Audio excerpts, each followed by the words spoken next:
Olugendo lw'omukulembeze w'ekibiina kino Robert Kyagulanyi Ssentamu lututte essaawa ezisukka mu 5 okuva ku kitebe ky'ekibiina e Kavule okutuuka mu munisipaalo ey'Enjeru mu disitulikiti ey'e Buyikwe gy'akubye olukungaana. Kyalo ku kyalo obwedda buli watuuka ng'omuwendo gw'abawagizi gweyongera. Kino tekisosodde bantu mu myaka, ab'emmotoka, ab'eppikipiki so nga n'abalala ebigere byabwe bye bibeeyimiridde.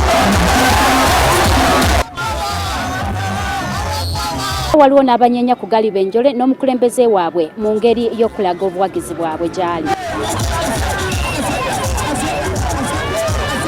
So nga abalala obwedda bakwatiridde ku makubo.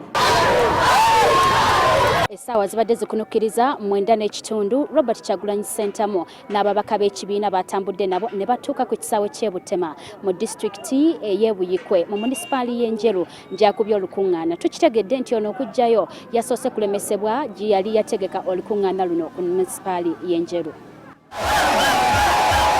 Abantu beno obutaba na mirimu, okugobebwa ku ttaka ssaako n'okuggibwa okukolera emirimu gyabwe ku nnyanja bye bimu ku ebyo bibasoomooza era ebibasuza nga batunula. Eno constituency we tuli gye bayita Enjeru municipality mwe muli omubaka wa palamenti eyagenda okulonda amagumba ewa Muhoozi. Obwavu bungi, abantu tebalina mirimu kubanga abantu bangi abeeno baalinga nga baagala okukola naye ku nnyanja babagobyeyo bonna bali eno tebalina mirimu gye bw'atuuse okwogerako eri abawagizi be Robert Kyagulanyi Ssentamu abategeezezza nga kumpi buli kitundu mu ggwanga bwe kirina ebizibu ebikisoomooza. Abalabudde ku bantu abatambuza enjiri ey'obukyayi n'ekigendererwa eky'okubajja ku mulamwa ogw'okulwanirira enkyukakyuka. Twabasindika balwanirire omulimu gwammwe, balwanirire abavubi, balwanirire eddembe lyammwe okukozesa eky'obugagga kyammwe ekyabaweebwa Katonda. Ne bwe bagenda ate beegattako oyo abanyigiriza abagoba ku nnyanja.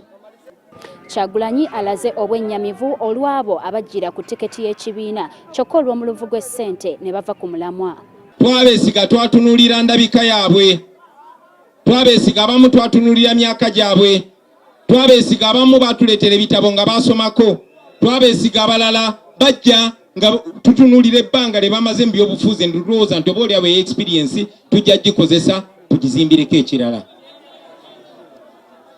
Naye nga bwe mumanyi baganda bange, kiba kizibu nnyo omululu tegutekinga siteepu yonna mabega kuba gweyongera kukula bukuzi. Ate ku nsonga y'ekibbataka ono abalabudde buli omu okumanya ewali ettaka lye nti mudda liribaddizibwa. Bava ku by'obugagga bye mulina ebyawamu ng'eggwanga ne badda ku byammwe ne badda ku ttaka eryammwe.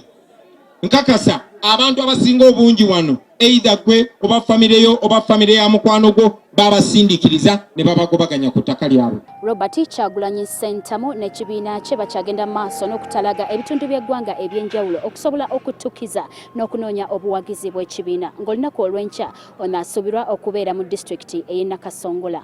Josina Nakibule agafeeyo ku Spark TV wane Buyikwe.